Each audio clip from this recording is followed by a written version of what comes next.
자, 우리가 지난 주일까지 우리 야곱에 관련해서, 야곱의 가정에 관련해서 말씀을 쭉 봐오고 있는데, 야곱의 집안 이야기를 보니까 참 복잡하죠. 어떻게 보면 복잡하다 못해 거의 이 전쟁터와 같은 모습을 우리가 말씀을 통하여 좀 보고 있는 상황입니다. 가정이라고 한다면 어떻게 보면 그 안에서 사랑을 누리고 안식과 위로와 평안과 행복을 누려야 하는 것이 가정의 가장 기본적인 기능일 거예요. 근데 야곱의 가정은 그래요 못해요. 이게 전쟁터예요. 그렇지 못한 모습을 우리가 지금 보고 있는 거죠. 그래서 오늘 말씀의 주제는 하나님께서 우리에게 허락하시는 행복한 가정이 어떻게 이루어질 수 있는지에 대해서 우리가 함께 말씀을 들으시는 저와 여러분들 되시길 주님의 이름으로 축원합니다. 네. 자, 첫 번째, 1번 같이 한번 읽어볼게요. 자, 다 같이 시작. 결핍은 상처를 만들고 상처는 집착을 만든다. 자, 어찌 보면 가정의 불화라고 얘기할 수 있을 것 같아요. 자, 일단 아내들 사이에 이런 경쟁과 다툼의 근본적인 원인은 누가 제공하고 있는 것 같아요? 근본적인 원인. 사실 어떻게 보면 외삼촌 라반이 억지로 지금 결혼을 시켜가지고 그것서부터 문제가 시작된 것이 아닌가라고도 얘기할 수 있는데 그건 이제 남이고요. 일단 가정 안에서의 문제를 좀 찾아본다라고 한다면 사실 야곱 안에서 문제를 찾을 수 있습니다. 특별히 야곱이 라헬을 뭐하고 있느냐면 편애를 하고 있는 이 모습서부터의 사실 불화가 시작되었다라고 생각해 볼 수도 있을 것 같아요.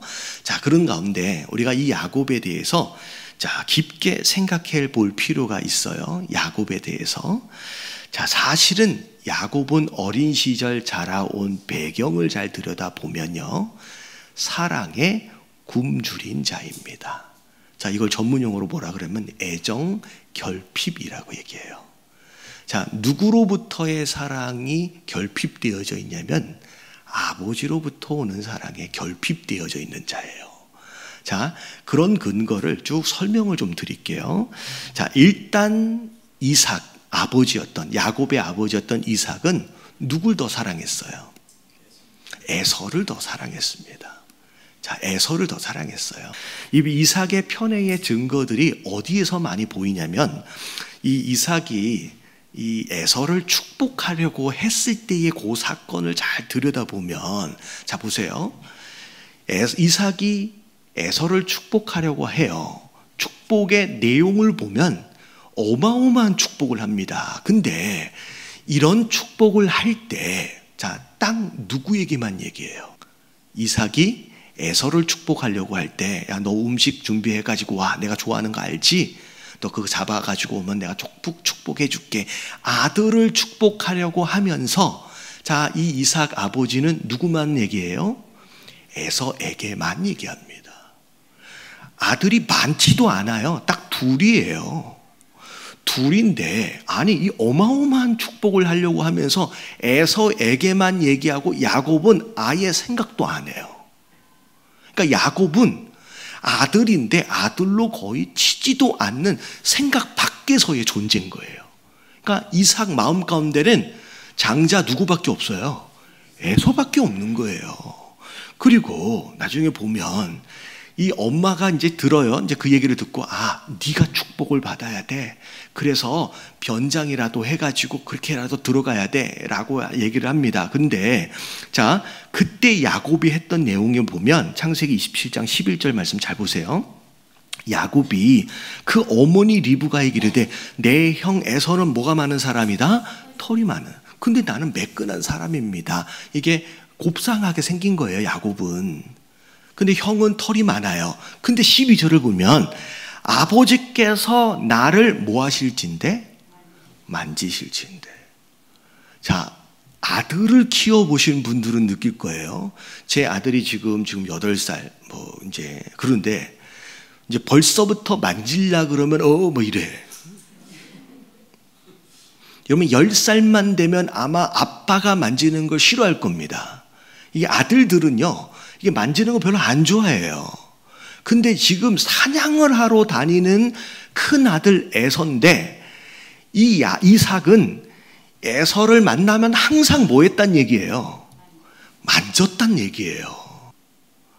얼마나 사랑했으면 에서는 항상 옆에다 두고 만지고 뭐라 그럴까요?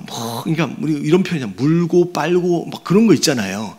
그러니까 어린 시절서부터 에서는 그렇게 아버지한테 그런 터치되어지는 사랑을 그렇게 많이 받고 자란 거예요. 그걸 야곱이 본 거예요. 분명히 에서가 들어갔다라고 얘기를 하면 분명히 그 아버지는 나를 어떻게 할 것이다? 여느 때처럼 만질 것이다라는 거예요. 여러분, 그걸 야곱이 계속 보고 자란 거예요. 자기는 만져줘요, 안 만져줘요? 안 만져줘요. 근데 에서는 그 털난 에서를 그렇게 커서까지도 막 쓰다듬고 이뻐해주고 만지는 그 모습을 12절에 지금 얘기를 하는 거예요. 그리고 뭐라 그래요? 내가 아버지의 눈에 속인 자가 만약에 되어진다라고 한다면 복은 고사하고 뭘 받을 것이다? 저주받을 것이다. 이 얘기가 뭐냐면 그렇게 사랑을 받는 에서와 완전히 반대로 야곱 입장에서 볼 때의 아버지는 엄격한 아버지예요. 여러분, 이 내용들을 쭉 정리를 해보면 여러분, 이것이 야곱이 왜 그렇게 장자권에 집착하게 되었는지에 대한 이유가 여기서 나오는 거예요. 여러분, 이 말씀을 들으시는 부모님들은 여러분 잘 새겨 들으시길 주님의 이름으로 축원합니다. 이 아버지의 사랑과 어머니의 사랑이 자녀들에게 얼마나 큰 영향을 미치고 있는지 우리가 알아야 돼요. 이 자녀들이 그것으로 인해서 여러분 편애는 여러분 나쁜 사랑이에요. 여러분 심각한 부작용을 낳습니다. 근데 더 무서운 건 뭐냐면 자, 이런 상처는 어떻게 되냐면 전의가 됩니다. 어떻게 된다는 얘기예요? 번져가요. 나중에 보면요, 야곱이요 아버지의 편애의 피해자잖아요. 근데 야곱이 아버지의 편애를 그대로 닮아갑니다. 이게 무서운 거예요. 여러분, 자녀들이 자라면서 난 절대로 우리 아버지처럼은 안 될 거야. 나는 절대 우리 어머니처럼은 안 될 거야. 그렇게 자라가도 신기하게요, 그 아버지의 모습을 그대로 닮아요. 그 어머니의 모습을 그대로 닮아요. 야곱이 그 아버지처럼 살아갑니다. 지금 오늘 말씀, 지난주부터 쭉 이어지는 말씀들을 보면 그 편애로 인하여 어마어마한 상처를 입고 자랐던 야곱이 지금 자기 가정 안에서 뭘 하고 있어요? 라헬만 집착하고 사랑하고 있어요. 여러분, 그 편애한 것으로 인하여 그 집착한 것을 그렇게 누렸느냐? 자, 보세요. 여러분, 집착하면 떠나갑니다. 집착하면 떠나요. 여러분, 야곱의 아내 중에서 제일 먼저 잃은 아내가 누구예요? 라헬이에요. 이것밖에 없다라고 거기에 딱 매달리는 순간 여러분, 하나님 가져가시는 거예요. 그러면 라헬은 가나안 땅 안에 들어오면서 베냐민 낳다가 바로 죽습니다. 라헬에게 막 매달리고 붙드니까 그 라헬을 가장 먼저 하나님 데려가시는 거예요. 그리고 요셉 막 매달리니까 어떻게 됐어요? 그 요셉도 하나님이 빼가시는 거예요. 이게 이렇게 되는 거예요. 여러분, 야곱의 삶이 행복해요? 행복하지 않아요? 너무 행복하지 않잖아요. 애가 12이나 나중에 생김에도 불구하고 아내가 넷이나 있는데도 불구하고 전혀 행복하지 않습니다. 그래서 나중에 야곱이 애굽에 이민하여 들어갈 때 바로에게 했던 얘기를 보세요. 창세기 47장 8절부터 9절까지 바로가 물어봅니다. 야곱에게 네 나이가 얼마냐? 야곱이 바로에게 이르되 내 나그네 길의 세월이. 자기의 삶이 뭐라고 얘기하는 거예요? 난 나그네처럼 살았습니다. 어디 한 군데 마음을 두지도 못하고 안정되지 못한 가운데 항상 불안하고 초조하고 그런 삶을 살았다는 게 나그네 길이라고 얘기를 하는 거예요. 그러면서 뭐라 그래요? 130년이. 근데 내 나이가 얼마 되지 못하니 이유가 뭐예요? 우리 조상의 나그네 길에 연조를 미치지 못하나, 자, 험악한 뭐래요? 세월을 살았대요. 자기 인생을 한마디로 뭐라고 얘기하고 있냐면 나그네 길임과 동시에 어떤 세월이다? 험악한 세월이다. 여러분, 야곱은 이런 삶을 살은 거예요. 하나님을 알고 있음에도 불구하고, 하나님과 함께하고 있음에도 불구하고 이런 인생을 살은 거예요. 여러분, 이런 인생이 되어지면 안 되는 줄로 믿습니다. 자, 이게 행복한 가정이 되지 못한 야곱의 가정이 첫 번째 이유예요. 편애. 여러분, 사랑에 대한 불균형이 이 가정 안에 이런 어려움을 준 거예요. 이름이 첫 번째 이유예요. 자, 두 번째 문제가 뭐였느냐? 자, 2번 한번 읽어볼게요. 다 같이 시작. 예배와 기도를 상실한 신앙인은 표류하는 난파선과 같다. 자, 야곱이 라헬을 보자마자 첫눈에 반했어요. 자, 예삼촌에게 얘기를 합니다. 라헬을 나한테 아내로 주면, 자, 몇 년 일하겠다. 내가 7년 일하겠습니다. 종처럼. 여러분, 이건 이 라반 외삼촌이 제안한 게 아니에요. 자기가 제안한 게예요. 야곱이 선택한 거고 야곱이 결정한 거예요. 자, 그랬을 때 야곱은 계획했을 거예요. 7년 정도만 고생해서 라헬을 내가 얻으면 내가 행복하겠지. 자, 그리고 자, 이 라헬을 얻으면 나는 뭐 하면 돼요, 이제? 이제 나 고향 땅으로 가면 되는 거예요. 왜냐하면 지금 여기 온 이유가 두 가지였죠. 일단은 에서를 피하기 위함도 있고 아내를 얻기 위함이니까 여기서 라헬을 얻고 7년 정도면 돌아갈 수 있겠다 생각을 한 거예요. 이게 사실은 야곱의 계획입니다. 근데 외삼촌 라반에게 사기를 당해요. 뒤통수를 맞습니다. 어떻게 돼요? 그래서 그 7년이 몇 년이 돼버려요. 자기는 7년만 있으면 이제 갈 줄 알았던 거예요. 계획 다 세운 거예요. 그런데 이게 뒤통수 맞고 어떻게 되면 이 7년이 14년이나 될지 어떻게 알았겠느냐는 거죠. 그리고 난 뒤에 오늘 이제 다음 말씀을 보면, 자, 14년이 지나고 난 뒤에 자, 어떻게 해요? 이제는 고향 땅으로 돌아가야지. 너무 오래 와 있었으니까. 그래서 라반 외삼촌한테 얘기를 합니다. 어디 이제 집으로 가겠습니다. 이제 갈 때가 됐습니다. 이 아내들도 있고 자식들도 있고. 그래, 라반이 뭐라 그래요? 여기 와서 이 고생을 했는데 그러니까 빈손으로 어떻게 가게끔 하겠느냐. 마치 누굴 위한 것처럼, 야곱을 위한 것처럼. 근데 속내는 그게 아니에요. 놔주고 싶지를 않은 거예요. 그리고 결국은 어떻게 돼요? 놔주질 않으니까, 6년이 됐는데도 놔주질 않으니까 어떻게 라도 해요. 몰래 속이고 거짓말하고 도망쳐 나옵니다. 도망쳐 나오는데 라반은 가만히 안 냅둬요. 끝까지 쫓아와서 심지어 사실은 야곱을 해하려고까지 생각해요. 정말로 하나님께서 거기서 라반을 끊어내시지 않았다라고 한다면 20년이나 종으로 일했음에도 불구하고 아무것도 얻는 것이 없이 심지어 아내들도 자식들도 다 빼앗길 뻔한 그런 상황이 되어버린 거예요. 자, 이게 야곱의 상황이에요. 정리를 해보면. 근데 진짜 안타까운 건 뭐냐면 가나안을 떠나서 그리고 중간에 야곱에게 하나님께서 나타나 주셨잖아요. 베델에서 돌베개 뵐 때. 그 잘 때 하나님께서 야곱에게 나타나셔서 축복을 약속해 주셨잖아요. 그리고 거기서 제단을 쌓고 하나님과 언약을 합니다.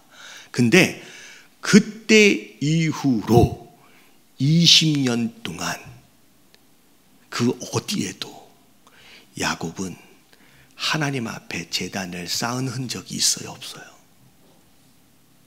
없어요. 이게 문제인 거예요. 하나님은 항상 야곱과 함께하고 계시는데 야곱은 전혀 하나님과 상관이 없는 삶을 사는 거예요. 자기가 좋아하는 라헬을 얻기 위해서, 자기가 원하는 무엇인가를 이루기 위해서 자기 목표에 이끌려서 삶을 살고 있었던 것일 뿐이지 단 한 번도 하나님 앞에 제대로 예배를 드린 적도 없고요. 하나님 앞에 간절히 기도한 적도 없고요. 아무것도 없는, 하나님과 전혀 상관이 없는 그런 삶을 그냥 살아왔더라는 거예요. 몇 년 동안? 20년 동안이에요. 여러분, 이게 야곱의 삶이 험악한 세월이 되어버린 가장 큰 원인이에요. 자, 우리가 방금 말씀드린 것처럼 여러분, 예배와 기도를 상실한 신앙은 망망대해를 뭐하는? 표류하는 난파선과 같아요. 방향이 없이 그냥 떠돌아다니는 거예요. 그래서 시편 1편 1절부터 4절까지 우리 쭉 읽어볼게요. 1편 1절 시작.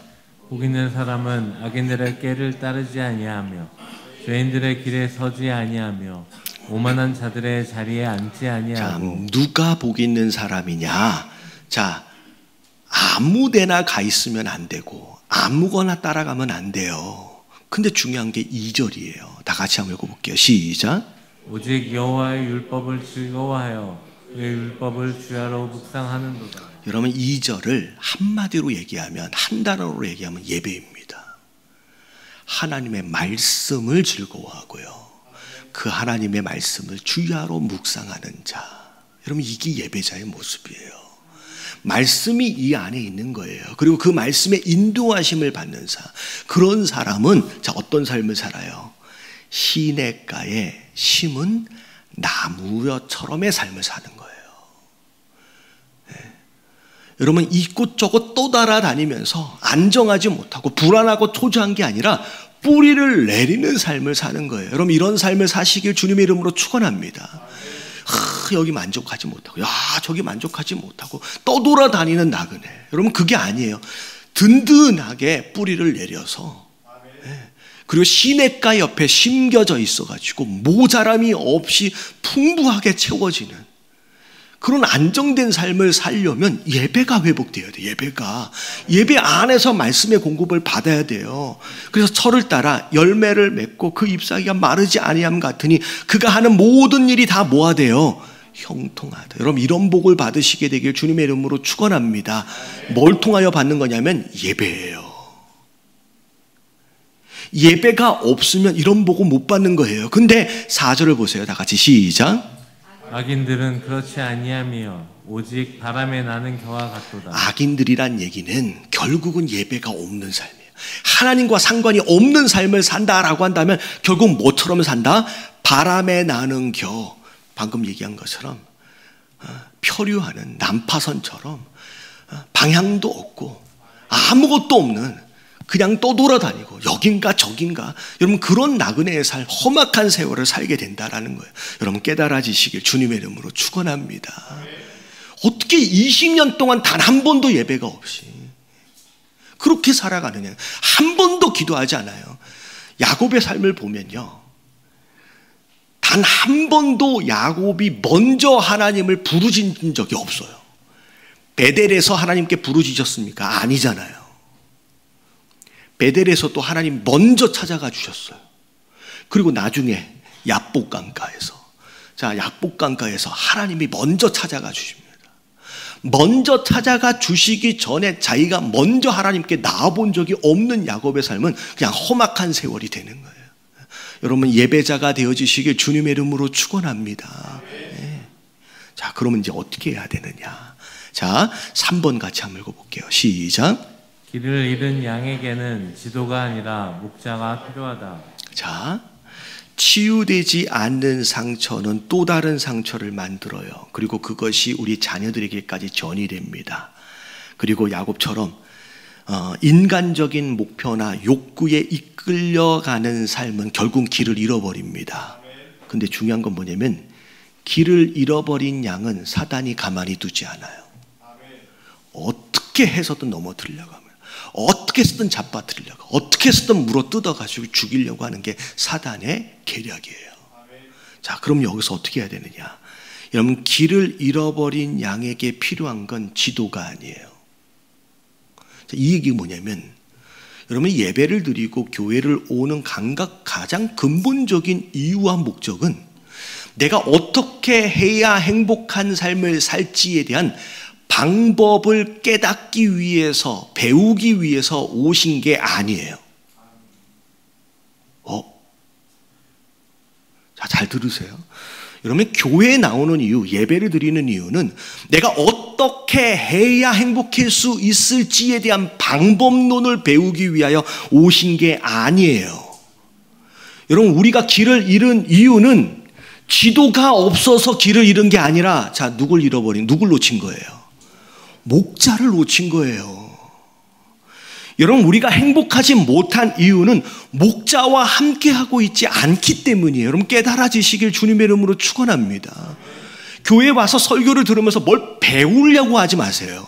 우리가 교회를 다니는 가장 근본적인 목적이 누굴 만나야 된다? 목자를 만나야 돼요.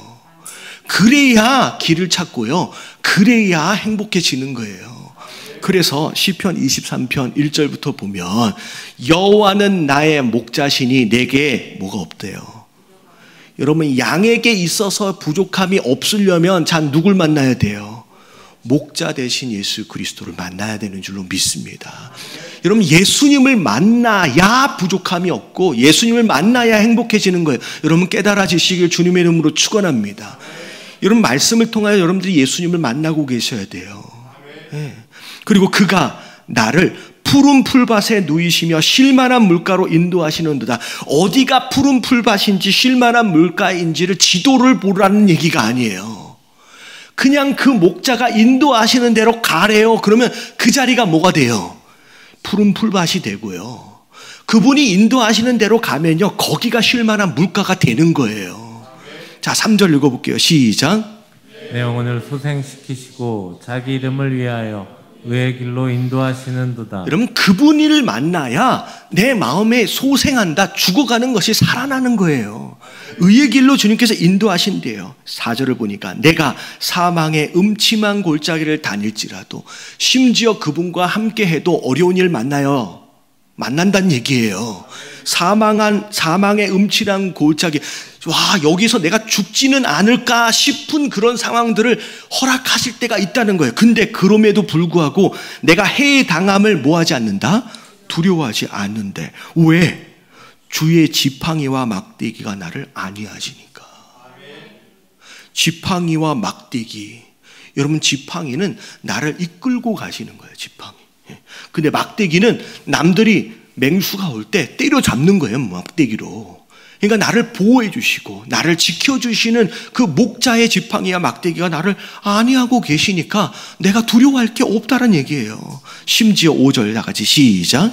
주께서 내 원수의 목전에서 내게 상을 차려주시고 기름을 내 머리에 부으셨으니 내 잔이 넘치나이다. 심지어 원수 앞에서도 결국은 승리하게끔 해주신다는 거예요. 승리하게끔. 6절 내 평생에 선하심과 인자하심이 반드시 나를 따르리니. 누구와 함께 있으면? 목자와 함께 있으면 내가 여호와의 집에 영원히 살겠습니다. 여러분, 이게 험악한 세월하고는 완전히 반대해지어지는 행복한 가정의 모습인 줄로 믿습니다. 여러분, 누굴 만나야 돼요? 여러분, 목자를 만나야 돼요. 여러분, 상처 없이 살아가는 사람이 어디 있어요? 애정 결핍 없이, 상처 없이, 아무런 문제 없이 살아가는 사람이 어디 있어요? 다 상처투성이죠. 여러분, 이 문제는 누굴 만나야 해결이 돼요? 목자를 만나야 해결이 되는 거예요. 그 목자를 만나기 위한 우리의 최소한의 노력은 예배입니다. 기도입니다. 여러분, 그걸 통해서 우리가 만족을 얻고 거기서 행복을 찾는 거예요. 여러분, 설교를 들으시고 예배를 드리시고 교회를 다니시는 가운데 어떻게를 배우려고 하지 마시고 가장 중요한 여러분, 목자 되신 예수 그리스도를 만나시고 그분의 인도하심을 받으시는 저와 여러분들 되시길 주님의 이름으로 축원합니다.